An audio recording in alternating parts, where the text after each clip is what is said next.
until then, we'll send you over to a special rain delay edition of Mets Extra. Mike Francesa and the Mad Dog are filling in for Howie Rose on the WFAN Mets Radio Network.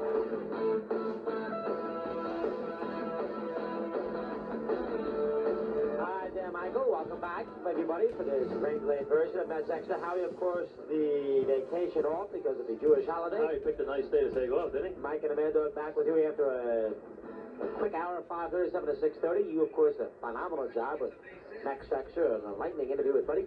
And for those of us along the Mets, WFAN Mets Radio Network who don't know us, we are Mike and the Mad Dog. Mike Francesa, Christopher Russo. Afternoons locally here in New York, so if you want to call us from Hawaii to talk about rainbow football. Well, they know me because of a little football, and they love their college football down in Hawaii.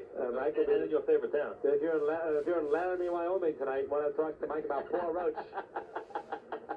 You can handle it. What's your favorite town?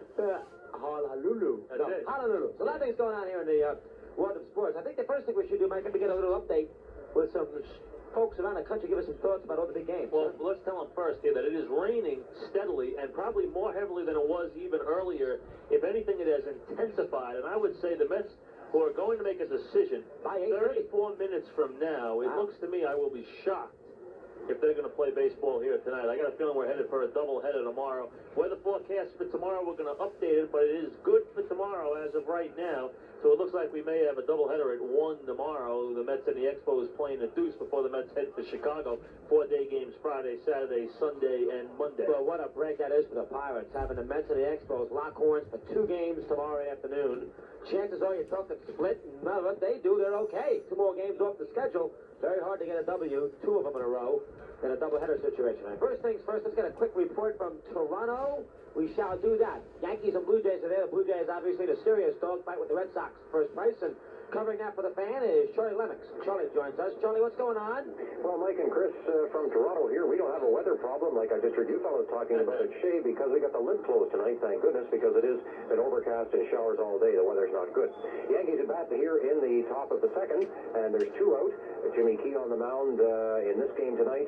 He pulled he damaged a hamstring here in his last start after 5 innings, but he's now back and appears to be okay. One interesting note, Key has pitched more innings against the Yankees at 128 than any other American League club, but he hasn't defeated the Yankees here at home since 1987. On the other side, Tim Leary, he's trying to improve his 9-18 record, and he beat the Tigers, of course, last Friday in Detroit, and he's looking pretty good here, having retiring the Jays in order in the first. The Yankees, of course, want to snap this 4-game losing streak they've got and stop this Jays momentum where they've gained 6.5 games since the 1st of September. So the Yankees batting here in the second, and there's no score. Thank you, Charlie. That's Charlie Lennox in Toronto. We'll get back to him a little bit later on. Flat-footed tie, 81 up, 68 down for Boston and Toronto. The Red Sox drew first blood down in Baltimore. Harris against Telford. Ted Patterson standing by in Baltimore. Ted, what's going on? Well, as you mentioned, Mike, the Red Sox do lead it. Their big lead, of course, is evaporated in the standings, and now they're just hoping to get out of Baltimore, at least tied for the lead, and they're thrusting it on the shoulders of Greg Harris tonight. He's 3-0 against the Orioles this year, so he's done well. Anthony Telford's a young rookie. He's 2-2, and he dished up a hit to left to Jody Reed to lead it off, and Carlos Quintana hit the first pitch to right center, so it was first and third, and Wade Boggs hit a line drive to left, and Joe Orsulak made a nice catch, but the sacrifice fly produced the run. Burks got a hit, and then Greenwell and Evans went down, so it's now in the second inning as the Orioles have done, well, they had 1 hit off of Harris, Cal Ripken, but it's 1-0 Boston, and things are a little testy in the Red Sox clubhouse. Last night, Tony Pena threw a chair and was shouting some invectives towards his teammates, things like quitters and choke artists and things like that, trying to shake things up. I think a few guys were stunned. Red Sox aren't used to that in their clubhouse, so we'll see if it works tonight. Thank you there, Ted. Ted, is the Clemens information that we received today up to date? There's been no change. He will go Sunday against the Yankees, and then they hope the 28th and 3rd. Are they still saying that's what's on the board for Roger Clemens right now? Yeah, that's exactly it. Joe Morgan said that he's, of course, left town. He's in Boston getting examined either today or tomorrow by Dr. Pappas. Right. And he's slated to go Sunday, and they're hoping he can go 3 times, and that he's going to be healthy. Of course, he's not talking. We had to talk to Marzano and Bill Fisher and Morgan yesterday, so you just kind of get dribs and drabs on exactly how he's feeling, but everybody's upbeat about it. And he threw, according to Marzano, in the high 80s, low 90s yesterday, and almost as if he was pitching in a game. Thank you, Ted. Thank you. We'll keep in touch with him down in Baltimore there, Michael. Mike and the Mad Dog on the WFAN Mets radio network. Right now, we'll take a 10-second break for stations to identify themselves. All news, weather, traffic, sports, all the time. This is AM 1540, WPTR Albany. Back here at Shea, this is Mike Francesa, Christopher Russo, and as we are in a rain delay here at Shea Stadium, in a bad rain delay. A lot of rain coming down. They will play a doubleheader against the Expos tomorrow if this game gets rained out. Lots going on in baseball. We talked about the Red Sox and the Orioles, Blue Jays and the Yankees. Big race there. Reds, of course, are in Houston tonight against that ball club. Mark Portugal pitching against Cincinnati against Danny Jackson. And the Dodgers, of course, trail by 4.5. Still got a crack there, Mike, I think, in that National League West. A lot of games to make up, but still not. You know about the Pirates? They won today 2-8-7 of them over the Cubs. Pirates win 8-7, hold on after building a big lead behind Doug Drabek. Now, Drabek wins his 20th today, becomes the first Pittsburgh pitcher since John Candelaria back in 1977. He was 20 up and 5 down that year.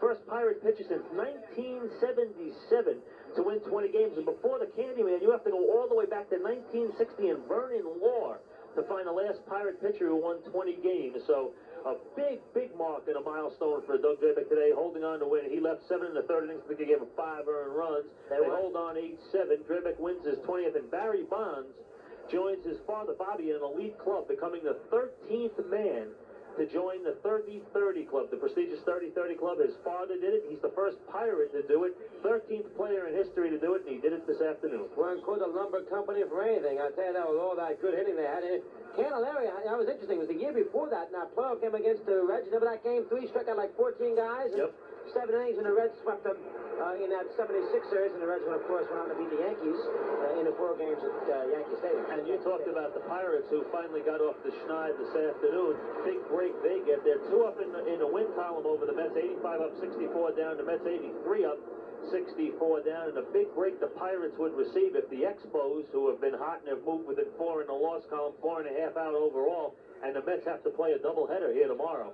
Really puts the pressure on. You expect to split most of the time. Although the Pirates, when they look at doubleheaders this year, they've done nothing but win doubleheaders this year. They won 5 of them. And don't forget, if somehow it rained again tomorrow. But the weather forecast right now we hear is very good. But they'd have to make up the 2 games in Montreal at the end of the year. That's the last thing the Mets want to have to do, is make up a couple of games up in Olympic Stadium at the end after they got to play 3 games. I guess they play the 2 games in Montreal. If the 3 games in Pittsburgh, they play the 3 games. If they meant something, then they go to Montreal to play those last 2 games. That's the last thing anybody wants in Major League Baseball, getting the baseball season with the lockout and everything else going on in late October. Well, what you're going to look for then is most likely, and the Mets will make a decision 27 minutes from now. It is raining very steadily here at Shea. It's been raining for a couple of hours now, and it looks like we'll see 4 left-handers tomorrow. We'll see Bonds, Fernandez, and Viola for the Mets, and Navholz, the other lefty for the Expos. That's exactly right. So we would see 4 left-handers, and the Mets obviously would need to probably get a sweep. Keeps a little pressure on Pittsburgh. Because the Mets will play 10 of their last 13. After tomorrow, if they play either tonight, if they do get this in, or a doubleheader tomorrow, they will then play 10 of their last 13 on the road. They will go to Chicago, they will go to Montreal, they will come home for a weekend set with the Cubs, and then go to Pittsburgh for those games October 1, 2, and 3, which we have felt for a month would be the games that would decide the NL East. And also game 4, the 4th, if they had to play a playoff game, it's at Three River Stadium. So some problems with the Mets schedule as we move along here on the Mets Radio Network. Mike and the Mad Dog with you in New York at Shea. Raining, of course.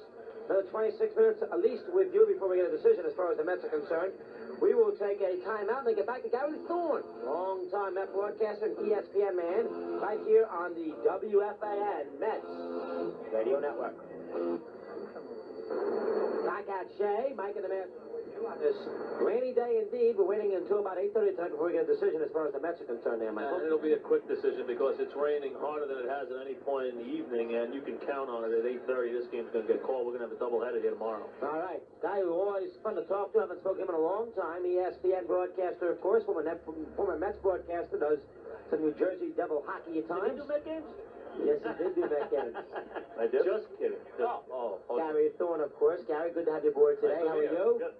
And you're off to San Diego tomorrow, so at least you got out of this weather and get out to the West Coast, right? Yeah, I'm looking forward to that little day in La Jolla, and stay on the beach for Thursday. That's tough. That's tough, huh? That's real tough. It's that red eye coming back. That's payback. Boy, you do 2 games a week now, you and Norm Hitchcock on ESPN and the national games, Wednesday and Friday. And the Friday game is always a second game on the West Coast, so you have to do, if you're in the East on Wednesday, you got a lot of traveling to do on those Thursdays, don't you? Which you always are, because the Wednesday game is always at least Chicago East, and it's usually been the East Coast. We've only had 1 game on the Midwest, so it's always the Thursday travel day to the West Coast. Boy, that's a long way to go. How about it? You logged a lot of miles this year, and ESPN's shown so much baseball. From your standpoint, how's it been this year? What's your overall feel? Well, I think it's certainly been a growing process for ESPN when you're doing Major League Baseball, because we're doing 6 games a week on the network, and it's unlike any other sport that you do because there are so many games. And I think we've had to grow with it and come to understand that baseball pretty much decides how the game will be done. You don't go into baseball and do it like a football game. The game itself will dictate whether you have excitement or not. I think the most important thing we've done to the fans is all the cutbacks. The fact we've been able to go back to the studio and bring you highlights, switch to other games, show you the 2 no-hitters on the same night. And that's what they thought would be their primary importance during the baseball year, and I think it's proven to be that way. And now with the pennant races underway, chance to be able to select the games 48 hours in advance and give you some pennant race games. And if there was a Met-Pirate playoff game, it would be ESPN's. It would not be CBS's. ESPN would get the game. Any playoff game will be carried by ESPN. Do you feel a little cheated that you did the whole regular season, all of a sudden you're out of there as far as the playoffs are concerned? You can't sort of see the thing all the way through? Well, not really, because you understand that that's just the way this business is. Unless you're doing radio for one of the teams that's in there, you're not going to do it. Even if you're doing TV for the Mets or somebody in the playoffs, you don't get to do the playoff games. That's just the way it is. I think that's kind of a shame. I used to like the NBC formula of bringing the local broadcasters into the booth for 3 innings. I think that added to the broadcast, because certainly nobody knows the teams better than the guys who follow them in the broadcasting day by day. You know, and we're talking about Gary Thorne here, Mike and the Mad Dog, on the Mets WFAN radio network. In a rain delay, we'll have a decision within 21 minutes, and it is raining pretty hard and has been for a while. You know, the thing is, guys, you jump in and do a game here, or you jump in and see a team for the first time in a couple of weeks there, and you know this, you did the Mets, you followed a team and did teams day in and day out. And baseball is such a subtle game, a game of nuance, seeing a guy every day, knowing little peaks and valleys, that when you come in and parachute in and do a game, it's tough on an announcer to get a real feel for this guy or that guy, or, you know, that you don't have to feel that a local broadcaster is going to have. Absolutely, there's no question about that, and it's a lot more work for a broadcaster than if you're following a team on a daily basis. There's no question. The only way you can hope to keep up somewhat with that is that you've got to go down to the clubhouses, and you've got to talk to the players, and you've got to talk to the managers to find out what's happening with their ball club. And as a broadcaster, you just have to be very careful. You don't go out on the limb as much as you do when you're doing a local team, because many times the things you may talk about, you're not quite sure of. Even if you know they happen, you're not quite sure why they happen. And so you're just careful. You make sure that what you say you can support with background information. You know, because so many times a fan who watches a team a lot will hear a national broadcaster make a statement, a blanket statement about his player and say, what's this guy talking about? That's not true about this guy. That's right. This guy hasn't done that. I mean, you know, when you try to make those definitive statements, and you've only seen a guy 5 or 6 times, that's tough to do. Yeah, well, that's like tonight's game. A prime example is you got Tim Raines has moved into the leadoff spot for Montreal, and he's only been there 7 games, and I haven't seen Montreal for about 3 weeks now, 2.5 weeks. So why? What happened? You get down and you do that story, and you know there's a real story there. You find out that he benched him for a couple of games because Raines wasn't producing, and he wanted to go back to the leadoff spot, and he said, I'm going to put you there, but you better produce. If you don't get down and find that out, then you can be talking up, you know, really up off a limb somewhere and make yourself sound stupid. So you hope you get 3 or 4 of those that you understand and know what's going on. You get those in the game and hope you haven't missed anything of major importance. One thing you've seen here, Gary, in this National League, I know you've seen the A's. They're obviously head above everybody else. This National League, everybody is so inconsistent. Pirates, obviously, the Reds, 500 since late May. They're great start, won that division. This Met Ball Club has everybody puzzled. The Expos right now could be the best team in this league. They're not going to win the division, you wouldn't think. I mean, a really strange National League. And even if the team gets out of this, the Pirates, the Reds, and Mets, they're going to get ambushed by Oakland in the World Series, you would think, going in, right? Yeah, you certainly would think so, but you get into those series, of course, and it's the old anything can happen because it's true. It can happen that way. But the team, I think, is going to suffer the biggest fall, Cincinnati. I don't think Cincinnati is going to do well in the playoffs at all. I agree. That club's just not ready. They're not playing well. Lou is a very nervous, uptight guy, and it's carried over to his players. He's the most nervous person around that ball club. And it's really upsetting some of the players in the way they're performing. You know, you can almost have a big lead too soon. It's almost like you get a lead, and all of a sudden you try and say, gee, you know, I don't want to lose any of the lead, and you start playing defensive to try to protect what you have rather than going out and just playing. You know, see, you compare how Piniella has managed, and I don't say this negatively about Lou, it's just a different philosophy, but how he's managed it and how Tony La Russa has done it out in Oakland. Tony plays all his players, gets them in no matter what, whether they're ahead by a game or ahead by 20 games. He has a theory of managing that you've got to keep all your players involved in the game in order to keep them involved in the team. Lou is so uptight about winning every game that he doesn't play his bench. He puts pressure on his starters to produce every day. And he gets upset if there's just one day where he's got a 10-game lead and somebody doesn't perform well. Randy Myers, an example, gives up a couple of home runs and a couple of relief performances and suddenly isn't a stopper anymore. Well, you can't do that in the course of 162 games. Hey, Mike and I have been talking to all you guys. Look at all the quotes you read. If we don't win, I'm going to back up the bank. We're not that good. Even if we win, I'm going to make I mean, changes. it's unbelievable. You can't be saying those kind of things. I mean, I know wire to wire it's hard, but Mike hit right in the head. He's been managing two defensively all year long. I think they're out of there playoffs myself. I think the Pirates, Mets are exposed. We'll beat 'em. Cincinnati out of there. Yeah, I do too. I think they'll beat them. I think that's exactly what happened. Mike and the Mad Dog on the WFAN Mets Radio Network with Gary Thorne in to do the ESPN game. May not get a chance to do it. Mets will make a decision 17 minutes from now, and it's still raining steadily. So we may be headed for a doubleheader tomorrow. Mix of sun and clouds tomorrow, high in the 70s. So it looks like we'll have good weather for a Met Expo doubleheader tomorrow. You know the Mets. You know them well. I mean, the faces have changed. New guys in and out. Well, what's your overall thought here? I mean, they can't win on the road. They don't beat lefties. And when you look at it, it's going to be hard for them, real hard for them to win this thing. Yeah, it is going to be real hard for them to win it, although I still, if somebody says you've got to put money down, I still bet on the Mets. And I bet on them because of the pitching. I still think their pitching is better than Pittsburgh's and better than Montreal's. And I still think they're the team that's going to win this thing, but they've got to stop putting the pressure on themselves. They've just got to knock it off. I mean, they're reading too much of the press. They're listening too much to what everybody's saying. They're too good a ball club, with too many experienced ball players to be doing that. But the trouble is, the key people they need against left-handers, Mack and Hojo, not hitting. And that's really built up to be a real wall for them that they've not been able to get through this season. But they're still too good a ball club to let that worry them. They need to take that New York attitude and run with it. Say we're in second place, Pittsburgh, and we're the team to beat, and go out there and swagger and play and just do it. Just go out and play. The problem, though, Gary, is last night is a sort of loss. The championship teams don't lose. That's right. You know, they come back in the bottom of the eighth, Strawberry gets the ball over the center field fence. Yeah. And then in the ninth inning, the Expos squeak out a run. But a team in Championship teams don't lose those games. But championship teams don't lose 6 games in a row in a pennant race either, which is what Pittsburgh did. I mean, I think the sphincter muscles are pretty tight for the Buccos. I really think that they're still in first place. No question. That's where you want to be. But they aren't And there they're going home. But they aren't there by very much. The only thing that scares me about the Mets situation is going to Chicago for 4 games. They're going to lose a couple there. Boy, the Cubs would like nothing better than to say they knocked the Mets out of it. And those things, depending on where the wind's blowing, could be 12, 11 games or 1-0 games. But 4 days in Chicago, the Mets don't play well out there. The guys got to get home. The guys got to get to bed out there, and it's tough when you're playing day games in Chicago. 4 day games in a row. The Mets have never done well at getting to bed in Chicago, and in this pennant race, if I was Buddy, man, I'm patrolling the halls, and there's a bed check every night, and it's for real. And the doors stay open, and I'm looking in all night, because they got to do that if they're going to win in Chicago, and that's a tough city. What's your read on Strawberry, Gary? You think they're going to sign him? I mean, you've been going around to L.A., been hanging out a little bit. They want him. Coach, maybe. Well, what's the story about Well, they Strawberry? certainly want him. L.A. would dearly love to have him. Yeah, but the Dodgers, a team that's always been responsible, is going to turn around and pay that guy $25 million. I can't see the Dodgers opening the coffers and giving anybody $25 million. Not that much. Maybe not in years gone by, but I think the Dodgers are so hurting. You look at that outfield they've had to play with this year. They've got to come up with an outfield, at least one outfielder. They don't have an outfielder out there, really, who plays much defense, and they haven't been doing much of the plate for him. I think they've got to go out and make a deal, and I think the question about Straw, if the Mets will say to Straw, we love you, we want you, we care about you, we'll give you 4 and incentives, he stays. If this hassle continues to go on between Straw and the front office and he feels as though I'm not, because Straw means that.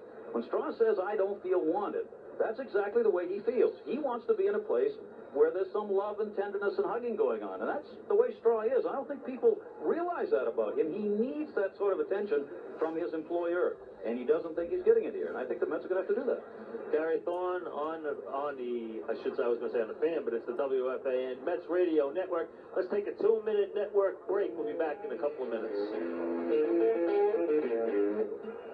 Back here at Shea Stadium, a wet Shea Stadium, Mike and the Mad Dog on a Mets Radio Network rain delay broadcast as we talk to you about the world of sports, Michael. And for those of you on the WFAN Mets Radio Network who don't get Mets Extra, we're going to get the Buddy Harrelson report ready, an 8-minute interview that I did with Buddy that played in the Mets Extra pregame, as how he does each and every day on Mets Extra. He does the Buddy Harrelson report, and we're going to get that ready for you in just a couple of minutes here and let you hear what Buddy Harrelson had to say, not just about tonight's game, but about the Mets in general as they get ready to roll towards the end of this race, the last 15 games, the mood of the club, his mood, the whole thing. So, in a revealing interview, we'll get that ready for you, and you'll hear it in just a couple of minutes.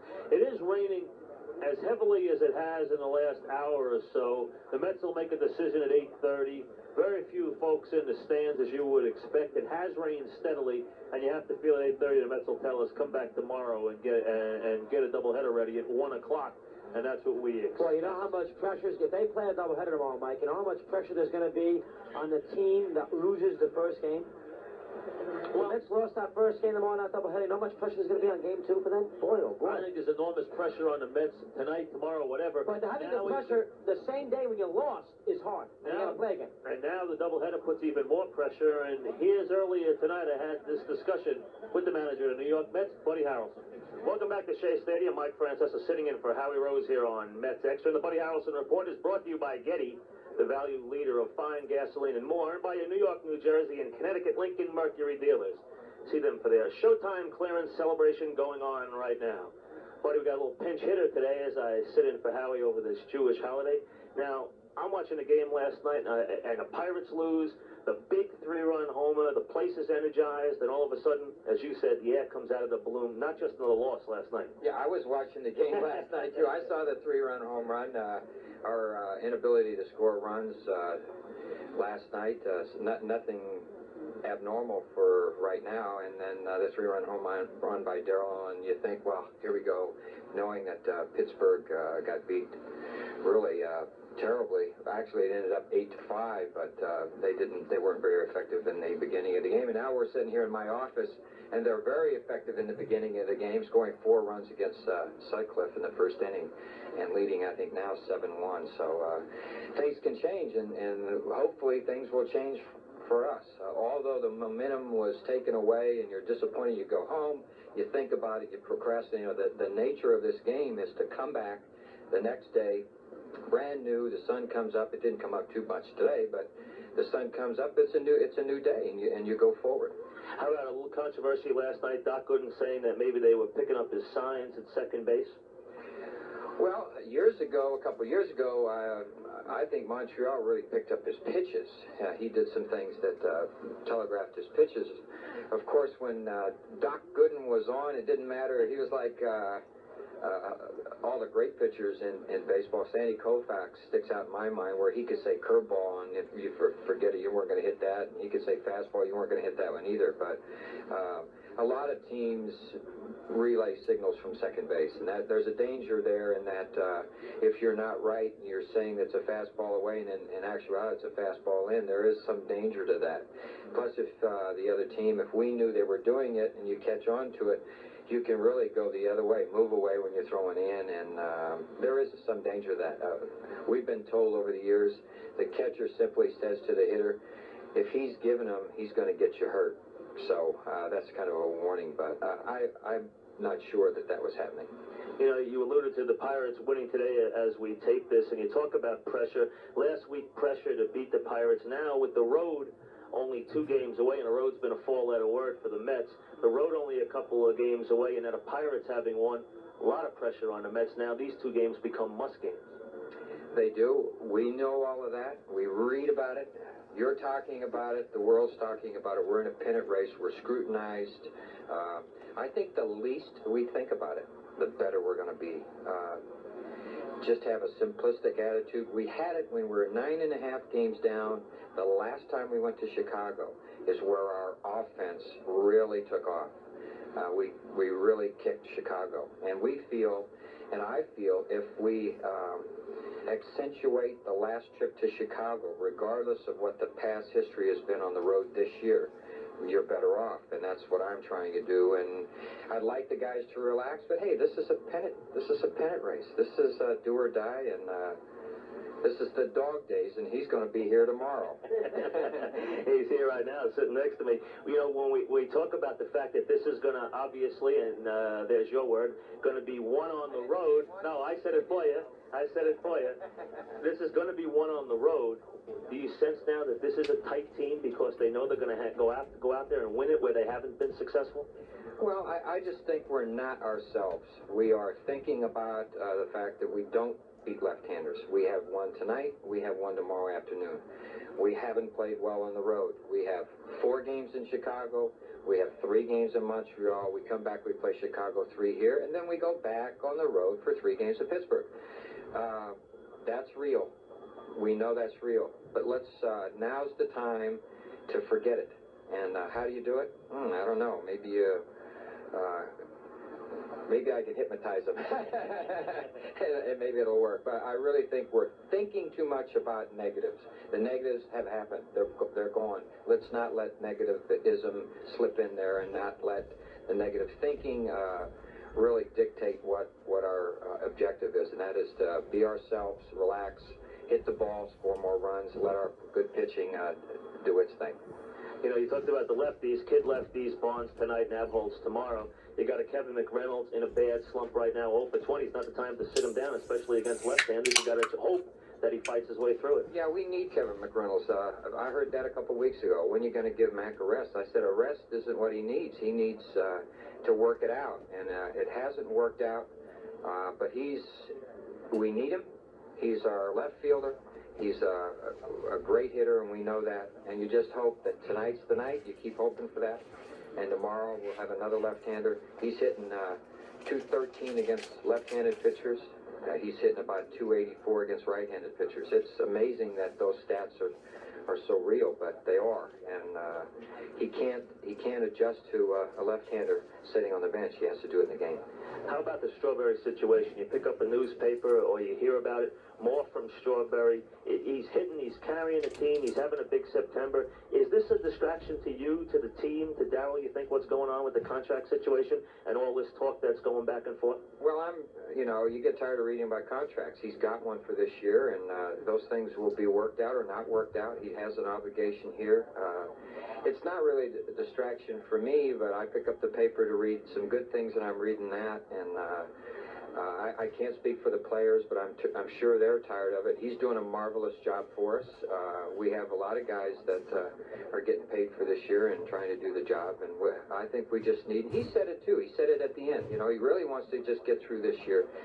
Some of the negativism keeps slipping in there as to whether it's real or not that him and Cashin aren't getting along. I really don't know why. He's been paid here for 8 years and done a marvelous job.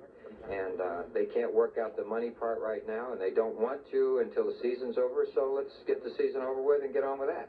Before we get to the lineups, Saturday start, are you any closer to making that decision?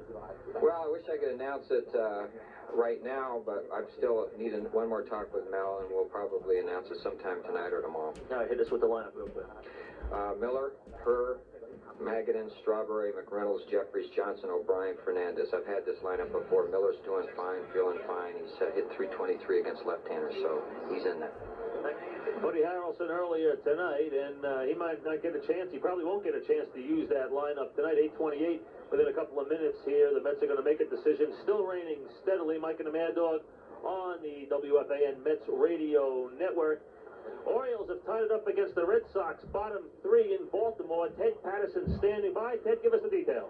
Well, Boston scored first in the first inning off Anthony Telford, and he has since settled down. Jody Reed and Carlos Quintana with back-to-back hits to lead off the game, and Wade Boggs delivered a sacrifice fly on a sharp line drive to left field. Greg Harris has run into trouble, as you say, in the third. Chris Hoyle's a leadoff double to left center.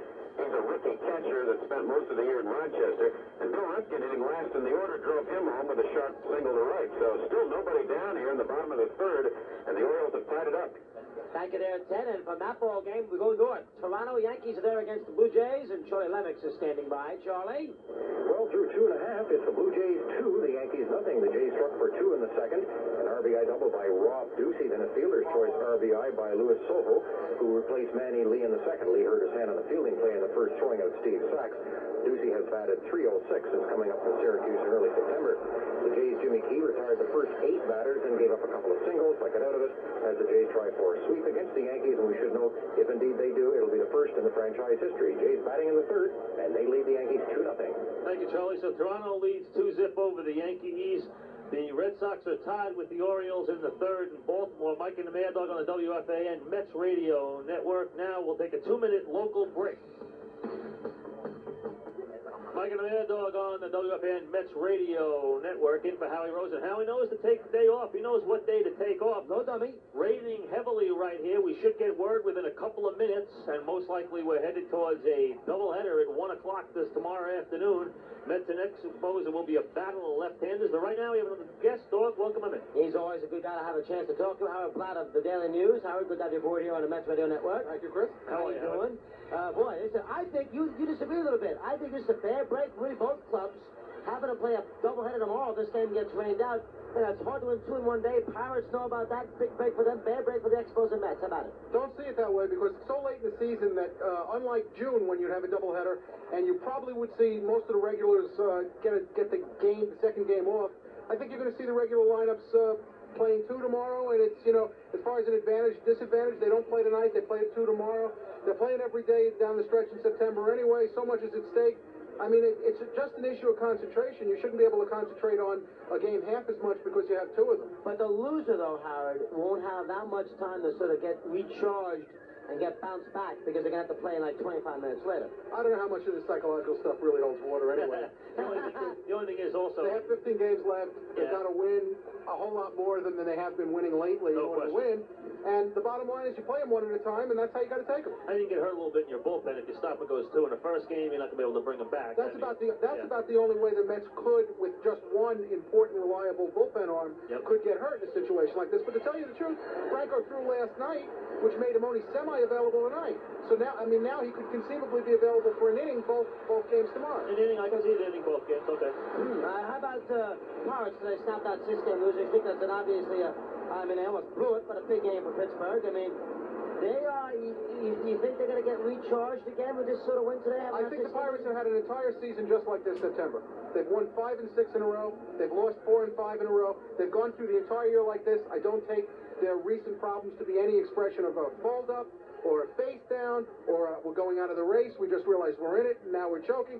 None of that stuff means a damn thing. The Pirates have played very inconsistently all year and in binges. And they played very, very well and very, very badly back-to-back with no rhyme or reason except maybe the fact that their pitching staff is probably not as reliable as the Mets staff, which is maybe why they're streak-prone.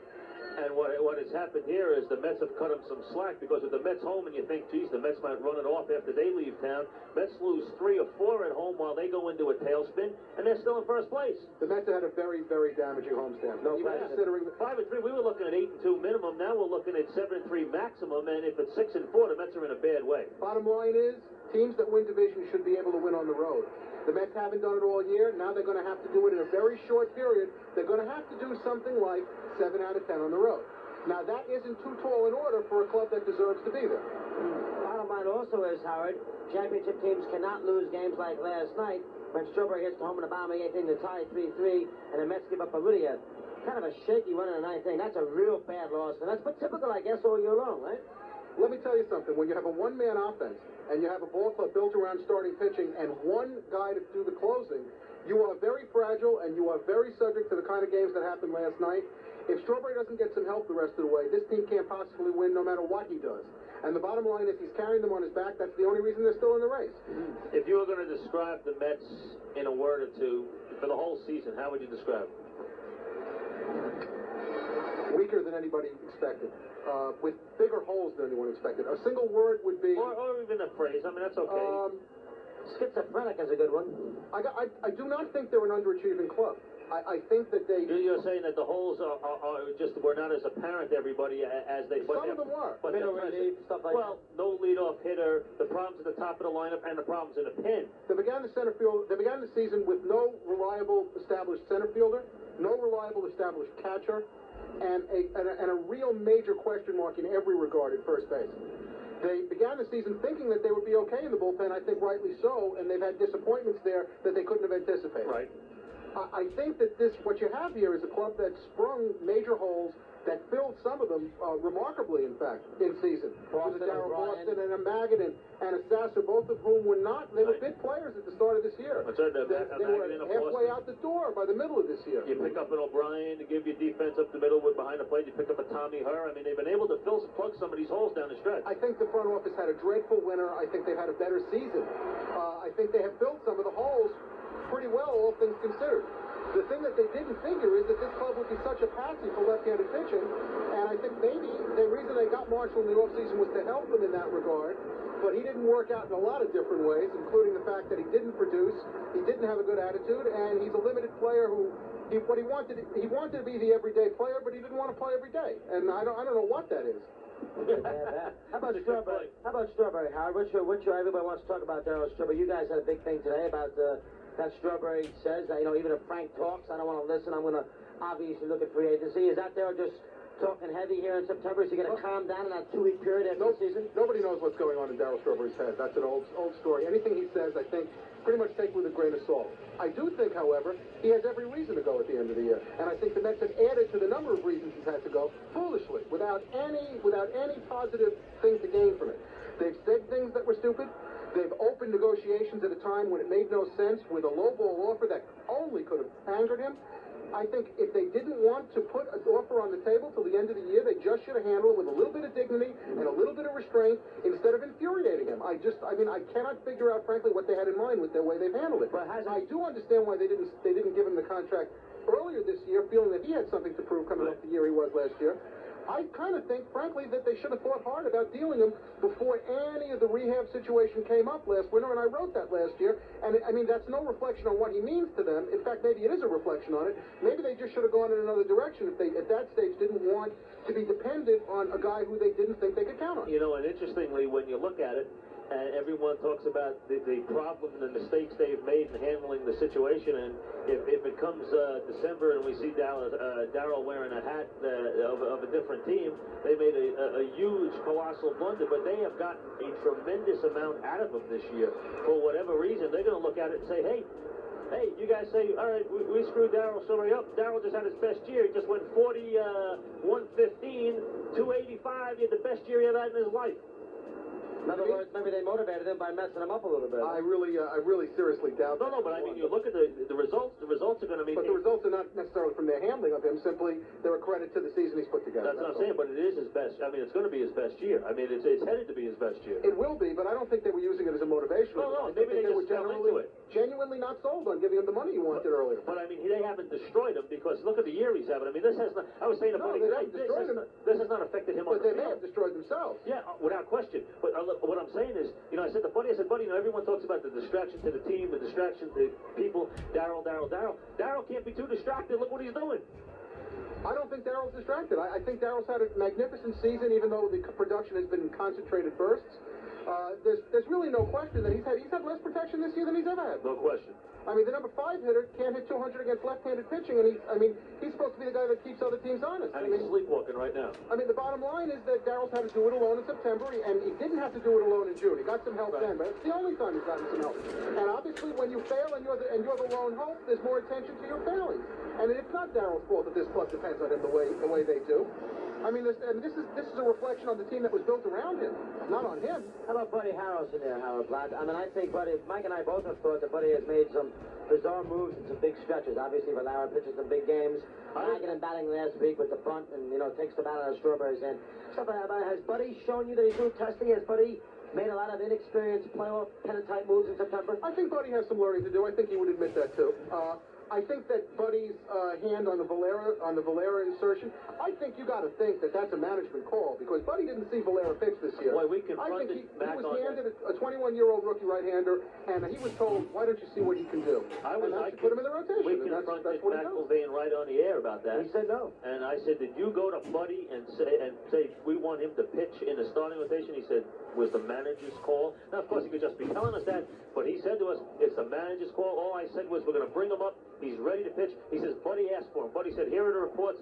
Let me give this guy a shot. Whoever call it was a strange call on a team with as much veteran pitching to choose from as this one. Now, it's one thing, you're talking about Randy Tomlin. The Pirates were desperate for arms. That's right. I mean, they had nothing to lose by giving this kid a chance, and it turned out he was an instant success. You don't know in advance. But in a situation like this, when you have an Ojeda and a Darling, struggling as they were, it's a really hard thing to justify a 21-year-old pitcher. And this is not with hindsight. It's hard to justify taking a shot with even your top prospect. I mean, this kid may be a wonderful pitcher down the road. I mean, we don't know what for 3 starts, but I mean, it's. I wouldn't have pitched him, that's for sure, and I would have said it as you did, Howard, before the game started last couple of weeks in Pittsburgh. 8:42, Mike and the Mad Dog in for Howie Rose on the WFAN Mets Radio Network. Waiting out the rain delay has let up a little. We're waiting for an official announcement. I don't think we're going to play tonight. We'll have a doubleheader tomorrow. Talking with Howard Blatt, who covers the Mets for the Daily News. You got to start a shot Saturday. Who do you want to start? You got 4 guys out there who could start. I asked Buddy tonight. He says, I'll make a decision tonight. Tell you tomorrow. He made the decision. Oh, he did? Ron Darling. Came up. Is it Darling? Ron Darling. Who would you have started? I think I probably would have started Darling also. If it came down to Darling or Whitehurst, frankly, you know, the whole 5th starter thing has been mishandled from the beginning this year. And both of the candidates have suffered for it, and the club has suffered terribly. But they haven't pitched when they've had an opportunity. Darling has pitched lousy. That's part of the reason. That's part of the reason why, and it's also part of the reason why the thing has never been settled. I mean, it's in a sense, it's a contributing factor, and it's also it's the result. The bottom line on this is that I mean, ruling Valera out is a possibility, and ruling Ojeda out simply because it's Wrigley. I think that they were concerned about a right-handed dominating team against Ojeda. You're down to 2 right-hand alternatives. Darling and Whitehurst, whose season has begun to sour a little bit. And I really thought that he would have been an alternative off the way he pitched the first half. He hasn't pitched awfully in the second half. He hasn't been used regularly, and it's hurt him. And, I mean, the truth is, Ronnie has still been the guy who was down there and been there before, which is what he said, basically, when they took the ball away from him and handed it to Valera. And, you know, I think that counts for something. I do think it counts for something. Buddy's rationale was Ronnie started a very, very important and strong game there, June 13th. Second game of a doubleheader. 1 run, 6 innings. Yeah. Pitched a good game. The wind was blowing out. He kept the ball down. Lots of ground balls. That's what they ended up winning 9-6. Second game of doubleheader. Right. That was 4 months ago. You agree with that? Well, I mean, I don't know if that's a justifiable explanation. He would be my choice of the 4. I mean, righties make sense against the Cubbies, that's for sure. I think I would pitch him too. Although I'm not going to use the excuse that Darling likes to use. I don't know what my role's been all year. Every time he's been out there, St. Louis, San Diego, the LA game when Gonzalez is home run, he has not gotten the job. He hasn't had a good year, and he has also been jerked around. It is true. I agree with that. But again, he hasn't been an effective pitcher, and when you get to a pennant race, I know the guys, you got guys out there who are experienced. You got a guy who's a 30-plus win guy lifetime. You don't have many guys like that floating around. And anyone else would give their eye to Ron Darling is the pitcher that he was doesn't have the velocity. 2 or 3 years ago. I'm not even sure that he's healthy enough to be that pitcher right now. He's had elbow problems on and off for some time. The bottom line is that they're probably going with the guy who's the best bet. But, I mean, the situation is so muddied already. I mean, who knows where Darling's head is at this stage? I mean, he handed the ball again when he thought he was going to be on the outs. I mean, he's probably been reading about how he's 1 step from the door to the Red Sox, even after September 1. That's what everyone keeps saying. You know, True Professor goes out there, though, and forgets all that stuff, goes out there on Saturday and pitches a 7-inning, 5-hit, 2-run ball game. Keep this team in it. Easy for you to say. Harder for him to do. Yeah, good point. Hold with us. Howard Blatt, Daily News, Mike and the Mad Dog on the WFAN Mets Radio Network. We'll be back after this 2-minute network break.